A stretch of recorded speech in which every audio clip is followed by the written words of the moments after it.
Assalamualaikum warahmatullahi wabarakatuh.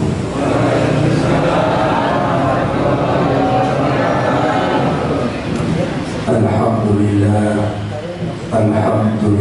'allamahul bayan 'allamal insana ma lam ya'lam. Wassalatu wassalamu ala sayyidil anam sayyidil insi wal jinn wa ala alihi wa sahbihi masabil rasulullah amma ba'du. Rabbi shrah li sadri wa yassir li amri wahlul 'uqdatam min lisani yafqahu qawli. Ashabus samahah wa ashabul fada'il sayyidul afadil al-mukarram al-mukhtar Ustazuna al-karim Kiai Haji Madi. Mudah-mudahan Kiai Madi kita doakan Allah memberikan kesehatan wal afiat. Allah mudahkan dalam segala urusan serta diberikan keluasan rezeki oleh Allah Subhanahu wa ta'ala. Juga ashabul fudala wa ashabus samahah minal asatid wal asatidah wal ulama'il 'amilin, dari pada sesepuh, orang tua, guru-guru kita. Mudah-mudahan kita semua mendapatkan keberkahan daripada guru-guru kita, amin. Juga seluruh jamaah Masjid Al-Marzukiyah ini, mudah-mudahan Allah Subhanahu wa ta'ala memberikan keluasan rezeki, juga diberikan kesehatan walafiat oleh Allah Subhanahu wa ta'ala, amin. Allahumma amin. Mari kita awali dengan bertawassul kepada para wali-wali Allah, para kekasih Allah Subhanahu wa ta'ala, dengan harapan mudah-mudahan apa yang kita kaji malam ini sampai kepada Allah Subhanahu wa ta'ala. Bismillahirrahmanirrahim. Ila hadratin Nabi Mustafa Muhammad Rasulullah sallallahu alaihi wasallam, ila azwajihi wa ila dzurriyyatihi wa ila ashabihi wa kulli sahabati Rasulillah ajma'in. Lahumul Fatihah.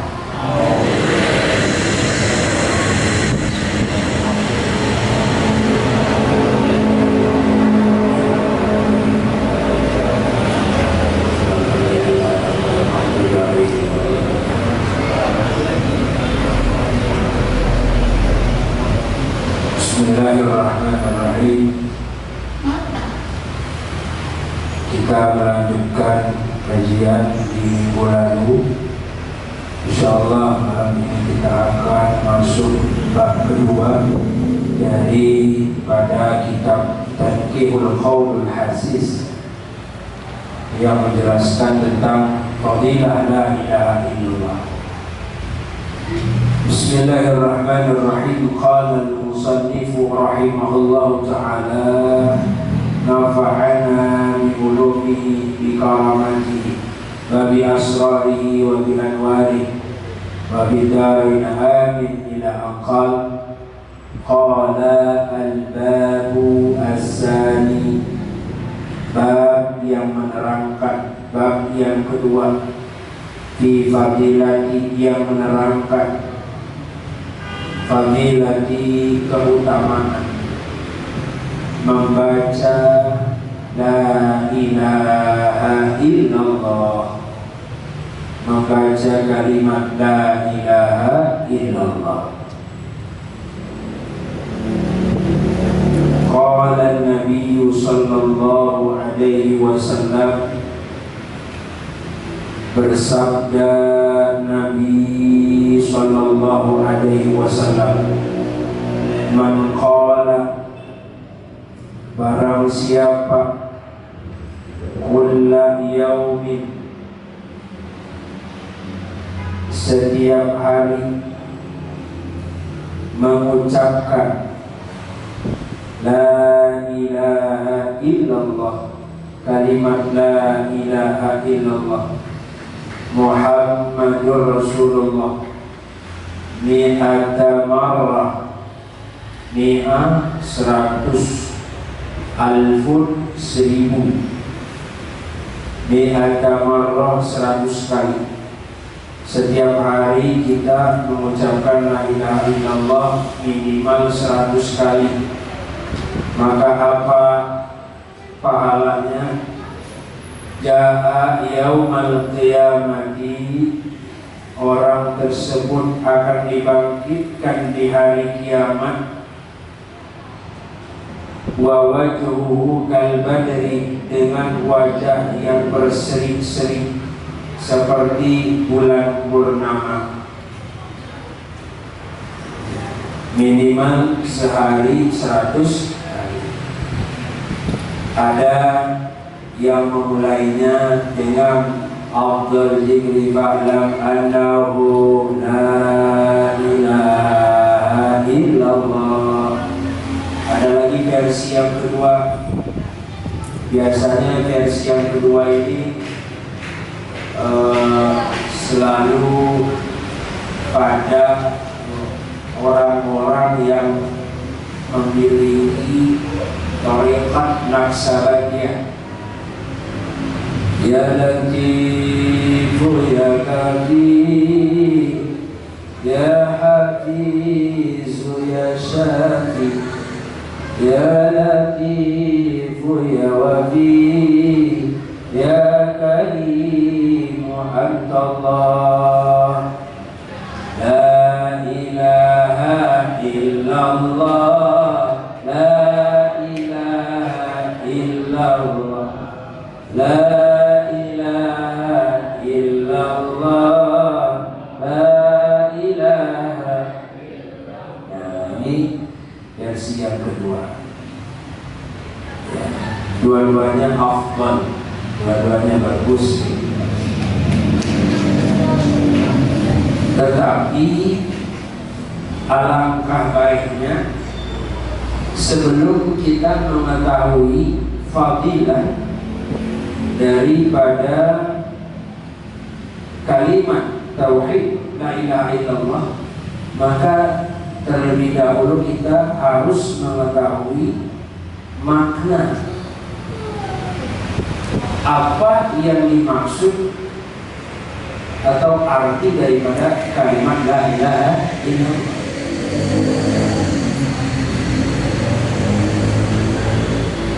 Ketika seseorang sudah mulai memahami makna yang terkandung di dalam kalimat la ilaha illallah ini, tentu zikirnya juga berisi.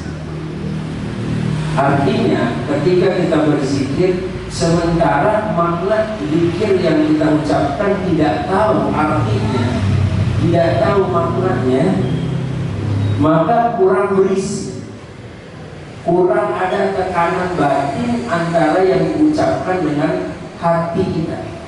Artinya hanya sekedar pada lisan.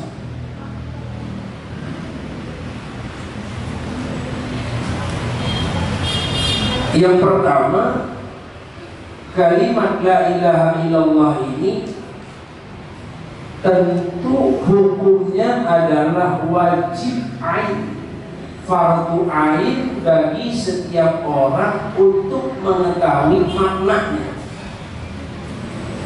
Artinya lebih penting mengetahui maknanya ketimbang mengucapkannya.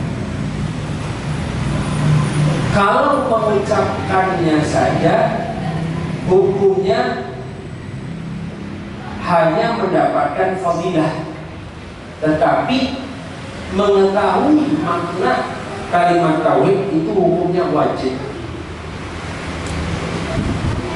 Maka dikatakan dalam kitab Matan Zubat, awal wajibin alal insani, yang pertama kali bagi seluruh manusia itu mereka punya kewajiban ma'rifatul ilahi istiqan, untuk mengetahui Tuhannya dengan yakin.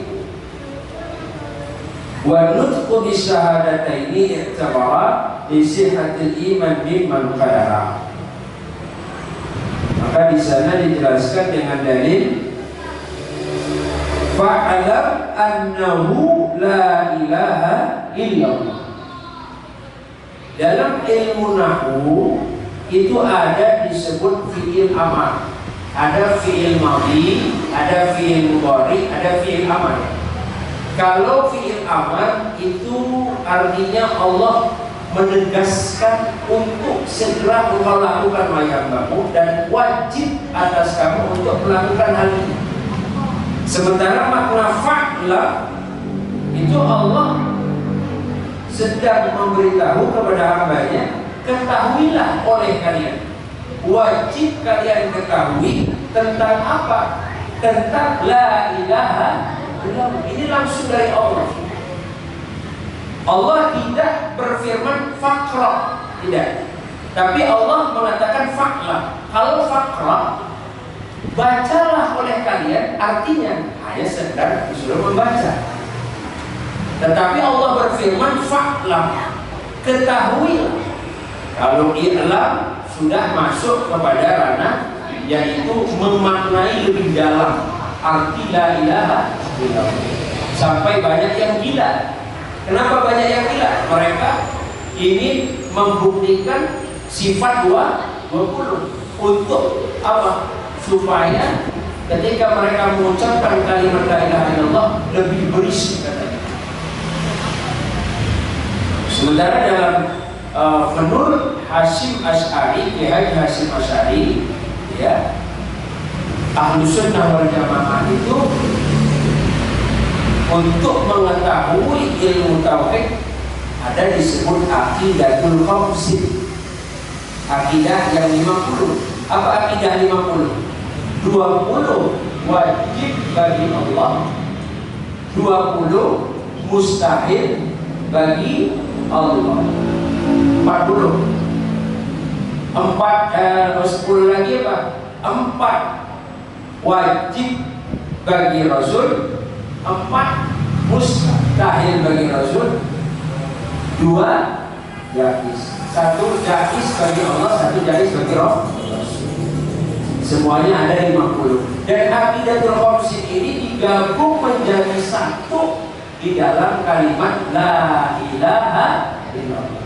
Jadi kalau kita ingin memaknai kalimat la ilaha illallah harus paham 50 aqidatul khamsin. Kalau belum begitu jos, ya kan? Ibaratnya kalau kita kita memanah belum kena pada titik merah, maka untuk sampai ke sana prosesnya panjang. Yang kedua juga kalimat la ilaha illallah ini sesuai dengan artinya la ilaha, tiada Tuhan selain Allah. Artinya kita diminta untuk mengetahui konsep bertuhan, logika bertuhan. Dan ini para imam mazhab, khususnya mazhab akidah, berbeda mazhab akidah dengan mazhab fiqhiyah. Kalau mazhab akidah ada Imam Muhammad Wahabi, Abdul Wahab, ya. Abdul Wahab ini yang dulu sempat pernah memegang kekuasaan di Makkah Al-Mukarramah, sampai Imam Maliki, Imam Syafi'i, Imam Hambali, Imam Hanafi lewat. Akidah Asy'ari juga lewat, semuanya. Dan yang menguasai adalah Wahabi. Sehingga di sana muncul ilmu yang disebut ilmu mantiq untuk mengetahui konsep bertuhan. Kalau kita mengkaji ilmu tauhid ini memang agak sedikit puyeng, tapi kita coba. Mudah-mudahan insyaallah, karena mempelajari ilmu tauhid hukumnya wajib ain.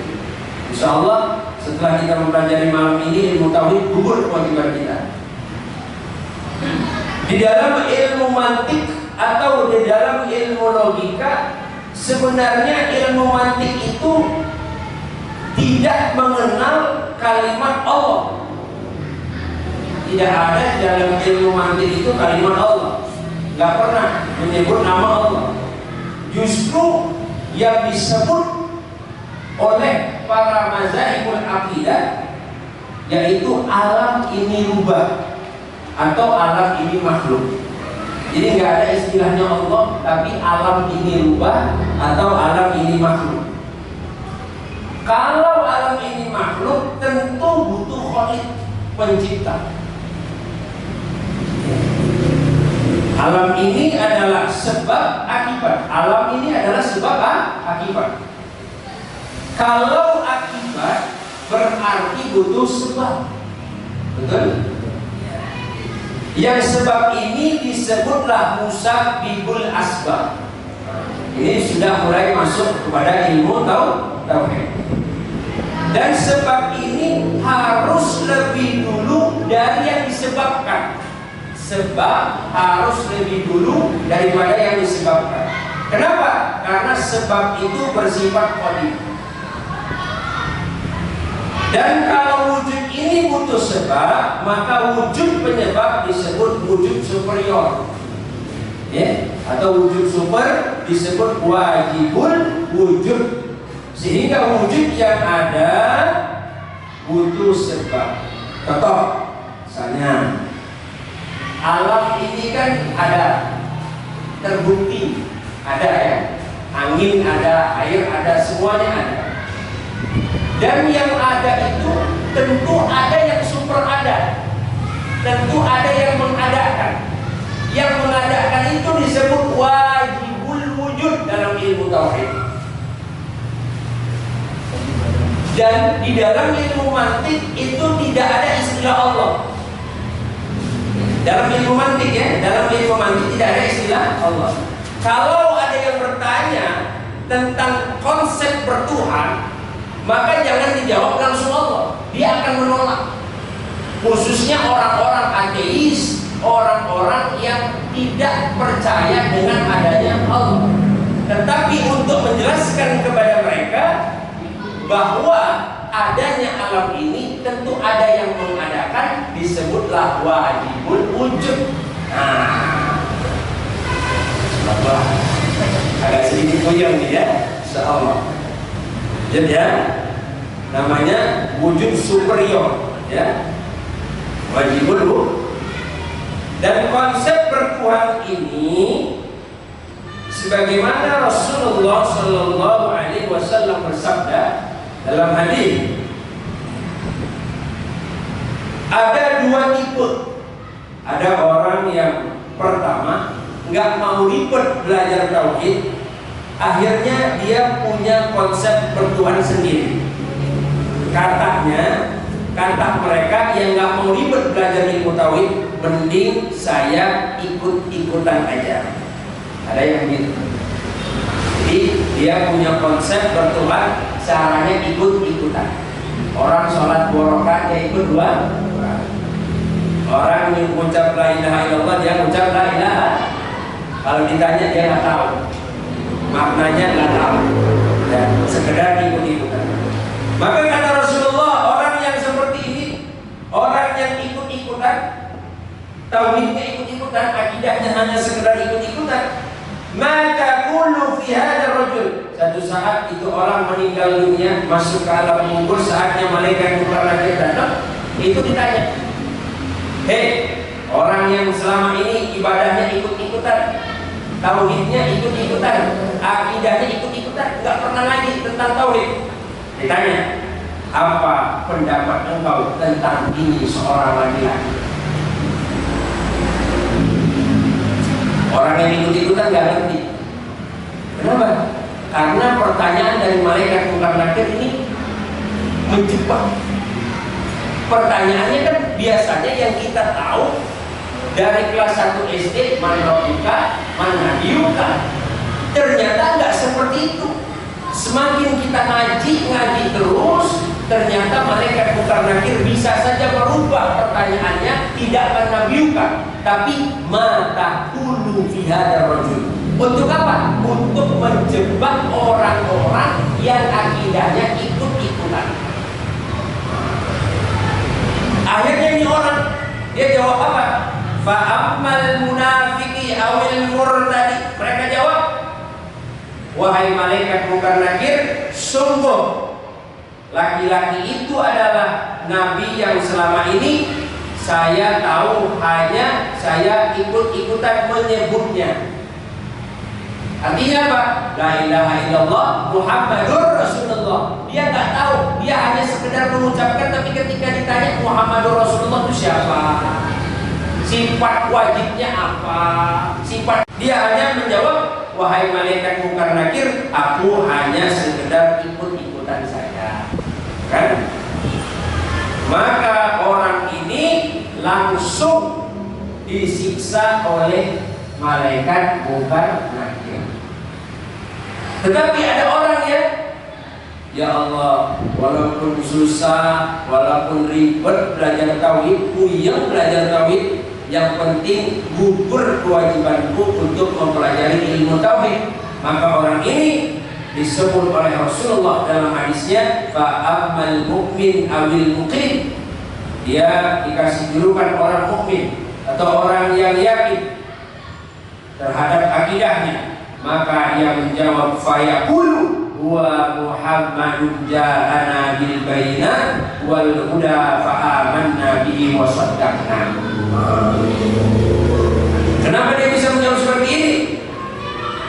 Yang tadi yang tahu akidah, yang belajar ilmu tauhid, bahwa dia menjawab Nabi Muhammad telah datang memberikan penjelasan dan petunjuk, dan kami beriman dan kami mempercayainya. Akhirnya dia bebas. Bagaimana? Baru sekali belajar ilmu tauhid langsung meninggal. Alhamdulillah selamat. Kenapa selamat? Lepas kewajiban. Pertanyaannya yang belum pernah, dan alhamdulillah malam ini lepas kewajiban kita. Masya Allah. Nikmatnya lagi. Yang tadi pulang tuh rugi ya. Itu yang pulang rugi. Gimana kalau pulang waktunya dipanggil sama Allah? Repot. Mas, kalau kita udah aman, lepas kewajiban kita udah belajar ilmu tauhid walaupun cuma singkat padat ya. Ya, Masya Allah, tabarakallah. Sekedar singkat aja, jangan terlalu banyak. Karena terlalu banyak takutnya puyeng. Hanya sekedar melepaskan kewajiban ya. Kita lanjut lagi kepada pembahasan tanqihul qaulul hasis. Wa qala sallallahu alaihi wasallam, Rasulullah sallallahu alaihi wasallam bersabda dalam hadisnya, afdaluz zikri la ilaha illallah. Sebaik-baik zikir, seutama-utamanya zikir, yang paling utama adalah zikir la ilaha illallah ya. Tidak ada Tuhan, ilaha, tidak ada yang bisa yaitu disembah selain Allah. Satu kisah di dalam Syekh Al-Imam Al-Baydawi. Syekh Imam Al-Baydawi ini adalah penulis, pengarang kitab tafsir yang paling tebal, dari seluruh kitab tafsir. Kalau kita mungkin ada kali 20 jilid yang tebal-tebal. Itu yang mengarang Syekh Imam Al-Baydawi. Nama tafsirnya Tafsir Anwar Tanzil wa Asrar Ta'wil. Ini tafsir yang paling tebal. Satu ketika selama 17 tahun Syekh Al-Baydawi ini menuliskan tafsirnya tanpa memperhatikan anak istrinya. Sehingga saking fokusnya Syekh Imam Al-Baydawi, anak istrinya dilantarkan, nggak dikasih nafkah. Fokus menulis kitab tafsir 17 tahun Pak. Subhanallah. Begitu sudah sampai di 17 tahun, dilihat sudah selesai, barulah istrinya protes kepada Syekh Al-Baydawi. Wahai suamiku, wahai Imam Al-Baydawi, sungguh telah lama engkau tidak menafkahi kami. Tolong kami sudah tidak kuat menahan ini karena sungguh sudah amat sangat lama. Tolong engkau jual saja kitabmu itu, kalau laku tolong berikan nafkah kepada kami. Akhirnya Syekh Al-Badawi mengambil seluruh tulisan kitabnya, diambil, dibawa, taruh di bahu Syekh Imam Al-Badawi itu di daerah ya Allah ya Rabbi, saya lupa nama daerahnya, dibawa oleh kerajaan Kaisar Romawi waktu itu ya, jajah untuk dijual ini kitab kepada raja. Dijual kepada raja. Begitu di tengah jalan ada zuhur, Syekh Imam Al-Badawi singgah sebentar untuk sholat zuhur. Ternyata selesai sholat zuhur, nggak sengaja Syekh Imam Al-Badawi sebelahnya itu seorang ulama ahli hikmah. Ahli hikmah itu apa? Ahli hikmah itu kita bisa dilihat. Nih, kita lihat beliau, melihat muka, melihat mata kita, dia tahu maksud kita apa. Melihat gerak-gerik kita, itu ulama ahli hikmah tahu. Imam Al-Badawi, karena Imam Al-Badawi ini terkenal. Imam Al-Badawi, kamu mau kemana? Saya mau menjual kitab saya. Kenapa?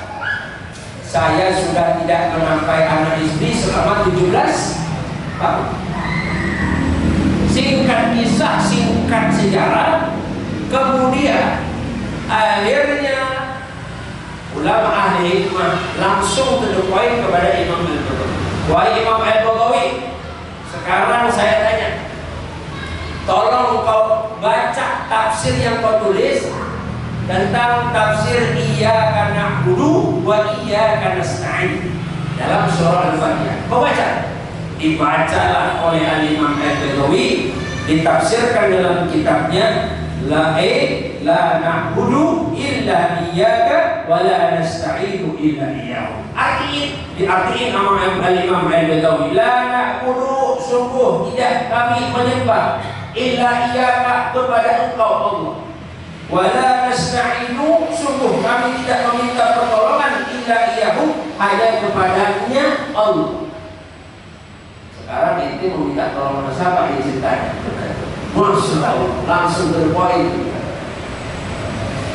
Ente tadi mau jual kitab, butuh pertolongan dari raja supaya raja beli kitab ente, uangnya mau buat kasih anak istri jalan-jalan.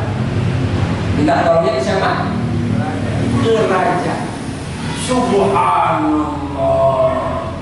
Artinya ternyata begitu disekat mati, ya, disekap mati, apa yang terjadi?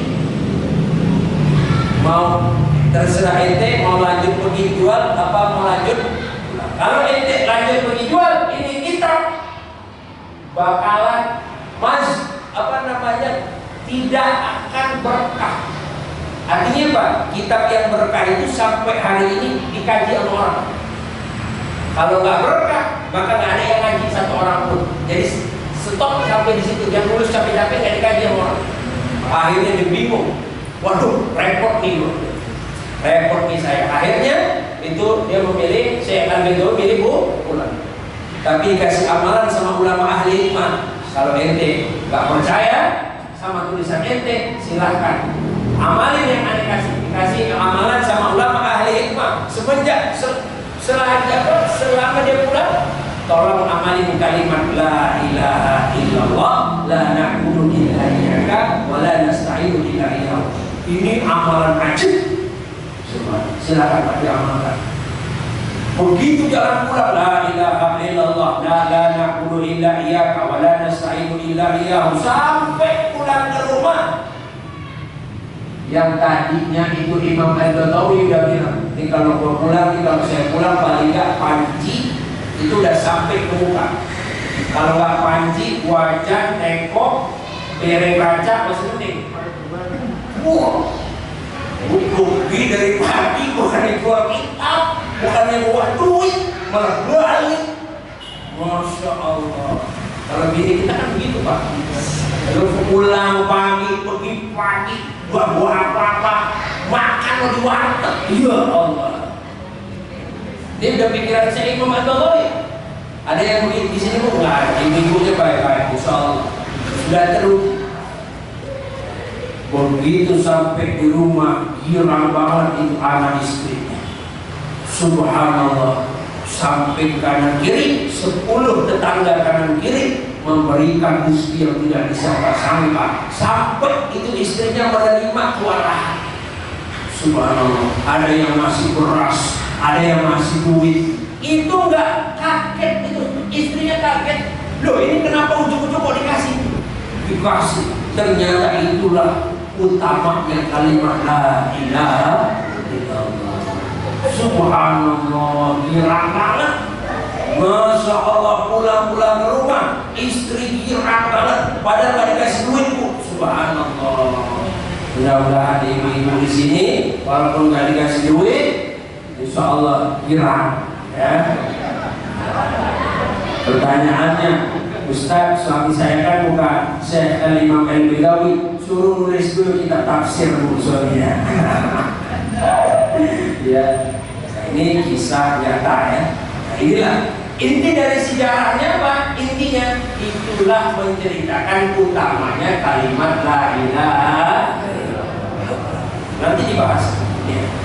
Wa afdhalud du'a alhamdulillah. Dan doa yang paling utama dan doa yang paling mulia adalah alhamdulillah. Maka ternyata alhamdulillah ini juga disebut doa. Tidak hanya sekedar disebut kalimat tahmid. Kenapa disebut doa? Karena begini, ketika kita dikasih Kiai Haji ngasih saya cincin, dan memang benar ini beliau kasih cincin. Begitu beliau ngasih, saya coba cocok, saya mengucapkan alhamdulillah. Ternyata doanya alhamdulillah ini artinya kita berdoa supaya dikasih lagi.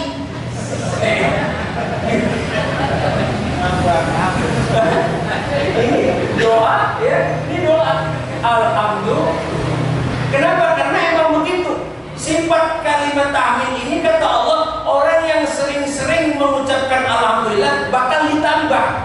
Kan betul ya kan, itu kan Allah yang bilang la in syakartum la azidannakum wa la in kafartum inna adzabi lasyadid. Itu kata Allah. Maka kalau kita mengucapkan alhamdulillah di samping orang yang ngasih, itu artinya alhamdulillah, mudah-mudahan dikasihlah lagi. Kan mungkin saya bahkan memang begitu dia makna kalimat alhamdulillah itu doa. Ketika kita sudah mendoakan yang memberi, walaupun yang memberi, Ustaz kan cincin saya cuma satu, artinya kita doakan supaya beliau ini dikasih cincin lagi dari mana kek? Enggak tahu kan gitu. Tadinya kan ngomong saya, Ustaz ini saya punya cincin atu-atunya. Saya berdoa lah, iya kayak insya Allah nanti ada lagi, kasih lagi ke saya. Gak tahu kan dari mana. Karena saya berdoa alhamdulillah, maka Allah akan mengadakan lewat perantara beliau dari mana aja. Inilah kenapa alhamdulillah disebut doa. Masya Allah. Jadi kalau kita mau dikasih lagi terus-terusan ucapin alhamdulillah bu. Alhamdulillah. Beda kalau sama istri, dari kasih satu alhamdulillah bu, mau ditambah lagi kan. Ya Allah, kalau itu beda bu ya, jangan ya bu ya. Jadi kalau kita mau minta tambah, alhamdulillah. Ya, alhamdulillah. Jadi kalau orang udah sering ngaji, misalnya ya, udah sering ngaji, dia nggak mesti mau nambah nasi lagi makan, dia nggak mesti isi nambah ya enggak. Tapi kalau sama-sama udah paham, kalau yang makan kurang pengen nambah, alhamdulillah. Ya itu pengen nambah maksudnya. Iya, itu pengen nambah. Jangan alhamdulillah berarti kan kita mikir nggak cukup kali. Padahal itu pengen nambah, cuman malu. Kan kalau sekarang saya udah paham nih kiai ini ya, biasa habis ngaji kan makan. Alhamdulillah. Berarti kurang kiai katanya. Nah itu bagus. Ini bahasa orang ngaji, jadi bahasanya halus, sopan santun. Kan kalau kita mau nambah tuh kayak enak, malu. Tambah lagi ya. Tambah lagi malu. Itu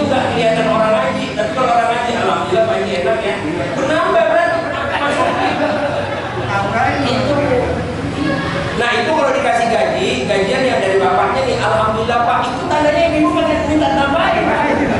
Dia minta tambahin, bukan maksudnya mereka cukup. Alhamdulillah istri saya cukup, orangnya enggak, tambah terus.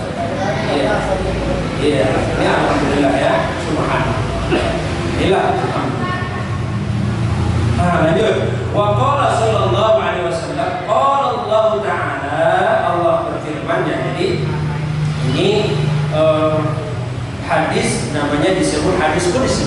Hadis qudsi itu apa? Hadis qudsi adalah lafaznya dari Allah yang disebutkan lewat Rasulullah sallallahu alaihi wasallam. Artinya Allah melafazkan kepada Nabi Muhammad sallallahu alaihi wasallam. Itu disebut hadis qudsi. La ilaha illallah, kalimat la ilaha illallah ini kalami, adalah firman kata Allah kepada Nabi Muhammad SAW. Wa ana huwa, dan aku ini adalah Allah, dan aku ini adalah la ilaha illallah, aku ini adalah Allah, kata Allah kepada Nabi Muhammad SAW. Man qalaha, wahai Rasulullah, barang siapa yang mengucapkan la ilaha illallah, maka dakhala ismi, maka dia akan masuk ke dalam bentengku. Hisni itu bentengku. Di orang yang mengucapkan la ilaha illallah, dia akan masuk ke dalam bentengku. Dakhala wa man dakhala hisni, dan siapa yang masuk ke dalam bentengku, amina min iqabi, maka selamatlah ia dari siksaanku. Maksudnya apa? Syarahnya adalah penjelasannya, ya, bikasril haq, ya. Akhrajahu Asy-Syirazi an al-Ahwa fi nuskhati li hadzal kitab wa qala sallallahu alaihi wasallam, la ilaha illallah ismi wa man dakhala ismi amina min adabillah wa an Abdul Wahid bin Zaid annahu qala kuntu bi markab fitrun, ya, hatta narih ala jazirah fa kharajna ila jazirah. Maksudnya apa? Nah, contoh, ya, contohnya orang yang mengucapkan la ilaha illallah ini dimasukkan ke dalam bentengnya Allah, artinya dia dijaga dari segala macam mara bahaya. Dijaga dari segala macam mara bahaya. Misalnya, percaya nggak percaya, tapi harus tidak percaya. Nah ya, percaya nggak percaya, tapi harus wajib tidak percaya. Sekarang lagi viral di YouTube itu tentang ilmu paranormal, ya kan? Ada yang tentang ilmu persantetan, betul ya? Ada ilmu apa lagi yang mengganggu itu? Nah, ilmu kiriman itu kan lagi viral. Kayaknya itu lagi banyak penontonnya. Maka orang-orang yang selalu mengamalkan la ilaha illallah, dia selalu dilindungi dalam bentengnya Allah. Maka dia tidak akan bisa diganggu dari arah manapun.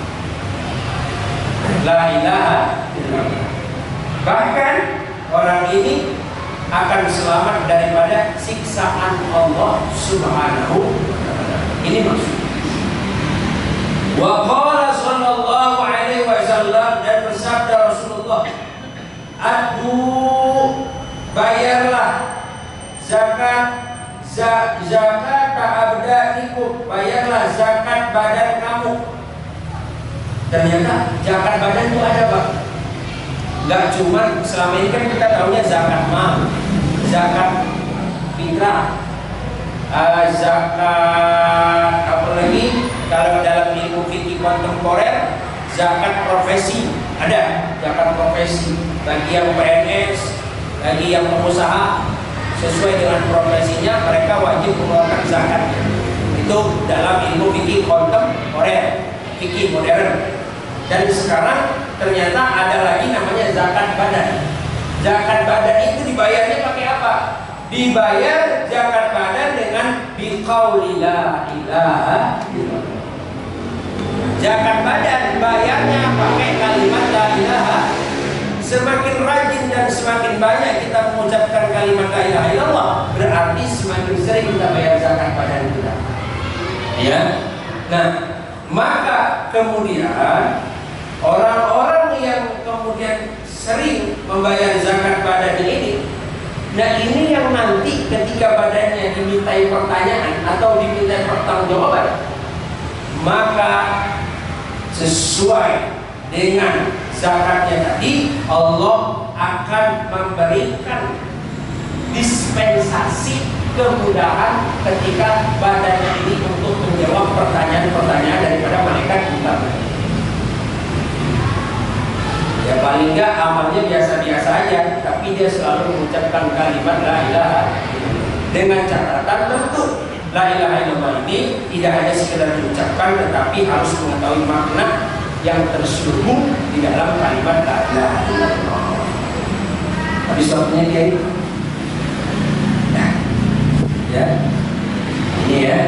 Wa qala sallallahu alaihi wasallam, ma min abdin, Rasulullah bersabda, barang siapa ma min abdi, di antara seorang hamba yaqulu, yang membaca la ilaha illallah, kalimat la ilaha illallah Muhammadur Rasulullah, illa qala Allah Ta'ala, kecuali Allah berfirman, sadaqa abdi, benarlah hambaku, anallah, aku ini adalah Allah, la ilaha illa ana ushidukum ya malaikati. Nah ini tadi, ini maksudnya apa?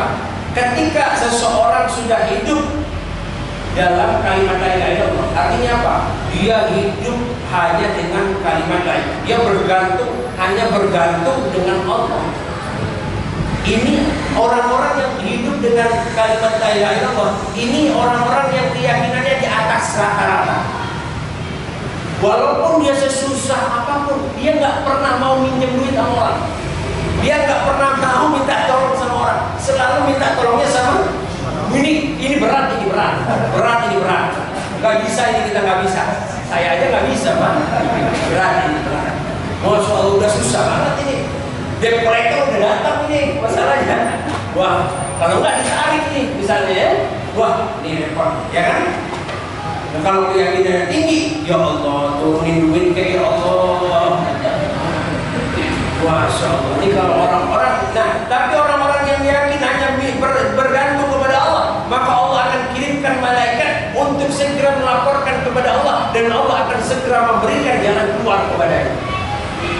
Subhanallah. Artinya apa? Ini butuh proses. Jadi artinya kedekatan kita dengan Allah itu, ya semakin banyak kita mengucapkan la ilaha illallah, maka akan semakin sering malaikat dikirim oleh Allah kepada kita. Jadi semakin malaikat sering melaporkan, ini selalu mengucapkan la ilaha illallah, maka Allah akan semakin kenal dengan kita. Tapi kalau semakin jarang, Allah nggak kenal sama kita. Kenapa? Karena malaikat jarang laporan. Si anu nggak ada namanya, jarang. Nah ini ya malaikat ini. Qad ghafartu lahu, sesungguhnya aku akan mengampuni baginya. Pertama, yang dimudahkan dalam segala urusannya. Yang kedua, akan diampuni. Nah ini aja mata pada meminta keinginan. Kalau dalam syarahnya itu dijelaskan, ya, dalam syarahnya itu dijelaskan, ternyata yang disebut mantin dan diwamata akhir itu adalah ay minas sawair, ay minariyak. Nah, ada 4.000 macam dosa, 4.000 dosa besar yang diampunkan oleh Allah Subhanahu wa ta'ala bagi orang-orang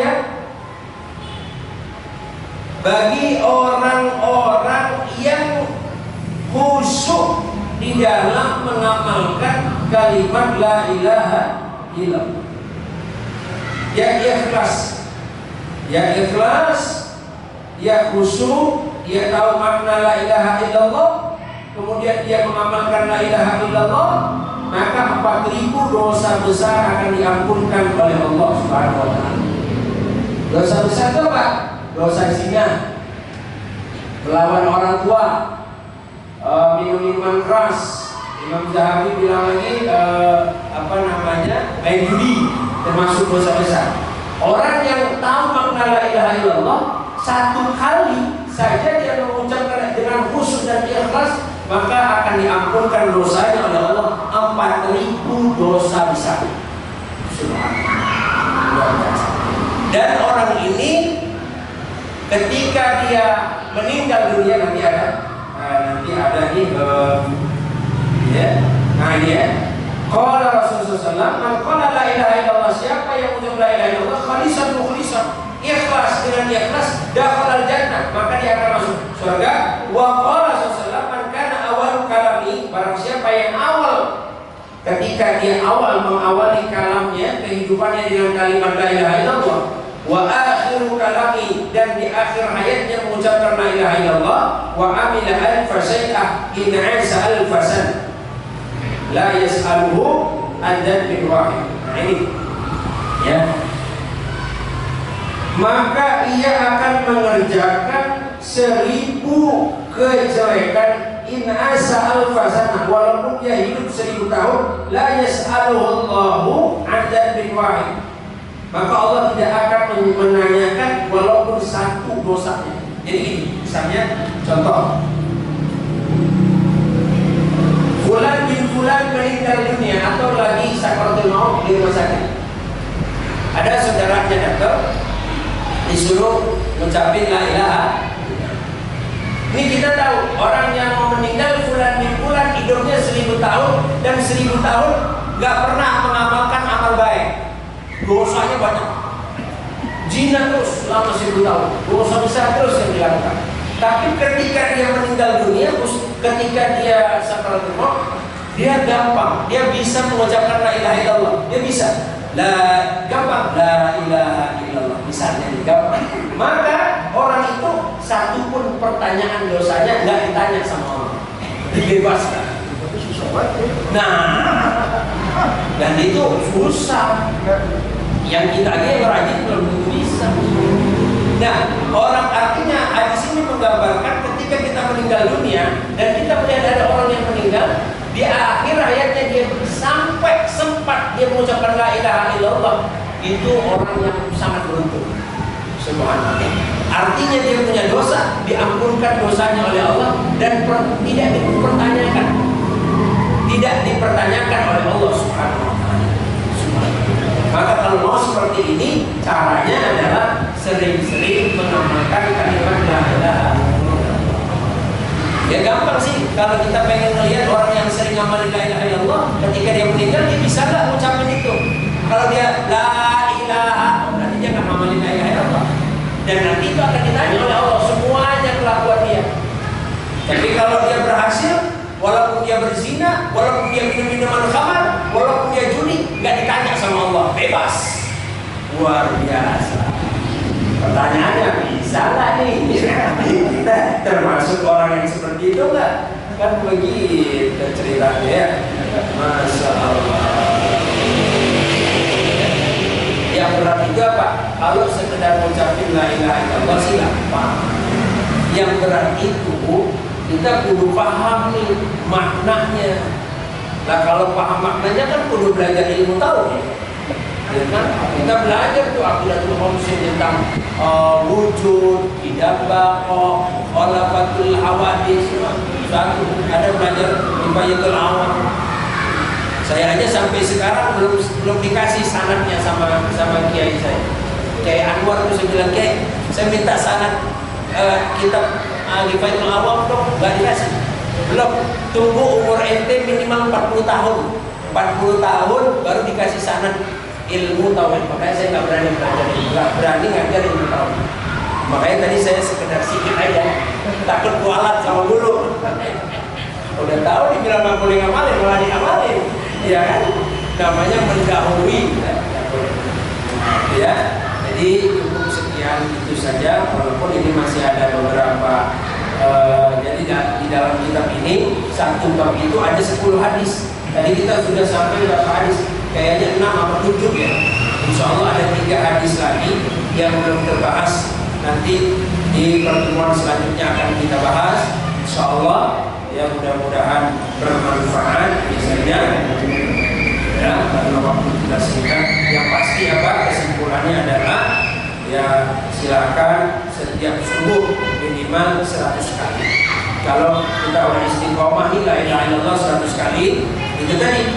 Yang lain ketika di hari kiamat orang-orang pada sibuk, tapi kita ditandai dengan wajah yang berseri-seri.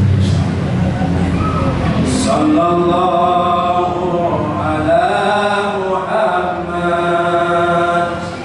sallallahu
pasti ada tulangnya, sepuluh ikan pasti ada dagingnya, sebaik-baik omongan pasti ada salahnya, ambil baik yang baiknya, buang yang buruknya, mohon maaf sekali lagi yang sebesar-besarnya.